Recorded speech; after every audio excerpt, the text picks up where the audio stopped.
challenging at times. The sound of the door closing bounced around inside Helen's skull, like thunder cracking just above her head.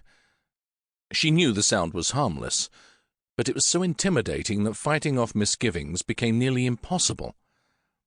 Helen couldn't take the silence anymore. "It had to be me because of Brenda's contract with the Gordons." Marcus was leaning back against the stone wall, watching her. His eyes were blue like his father's and brother's, but in the darkness she couldn't see them. Still, she felt his scrutiny and would have sworn he was peeling away the layers of her skin to get a look at her thoughts. "Well, ye need no glare at me," she admonished him.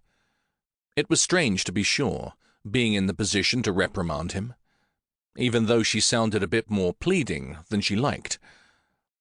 Helen retreated to the far side of the cell. Not that the action afforded her any sort of real comfort. Marcus seemed to fill the place with his presence.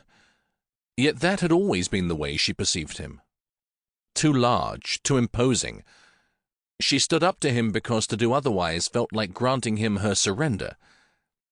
He finally nodded and offered her a pursing of his lips. "Ye've caught me by surprise, madam. Enjoy the novelty of it. I promise ye, it doesn't happen very often."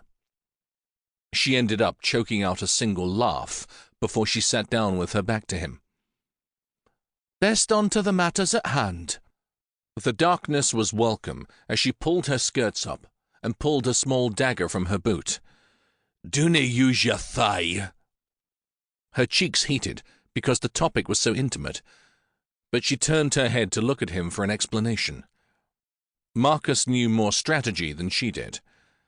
"If Morton has ye inspected, the source of the blood will be clear. All your effort will be for naught," he explained. "I see." That left her with the knife poised in the air as she debated the best location to cut herself. "Better to use me, lass." His tone was soft, and she recognized it well. It was the one he used when he was intent on getting his way, and knew full well she wasn't going to like what he had to say. "What do ye mean?" She really wanted to resist the urge to ask, but all of their effort was for naught if a midwife found a cut on her, and a midwife would strip her bare. Marcus was grinning. That arrogant curve of his lips had made her grind her teeth so often. Oh yes, the men knew she wasn't going to like his suggestion, but he was also supremely confident that it was the only way.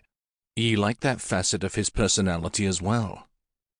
Fine, so she did. Strength in men was attractive. She wasn't the only woman who thought so. "Me head is bleeding from the tussle I had with Morton's men." Helen was suddenly up and moving toward him. "I should have thought to bring some things in case ye needed tending." She rose onto her toes, pushing his hair aside to look for the wound. "Helen." She felt her body tighten. He was able to whisper right in her ear since she'd come so close. "Let me put me head between your thighs, and the matter will be done." "I will no." She jumped back like a startled doe as Marcus choked on his laughter. He took a long moment to enjoy the way the words had formed into something that sounded scarlet. She blushed, but ended up smiling because it was amusing. "Stop toying with me," she responded. He lifted one dark eyebrow in response. "Some women would consider having me head between their thighs a treat." Her cheeks caught fire. "I am no that sort." He sobered, resuming his assessment of her.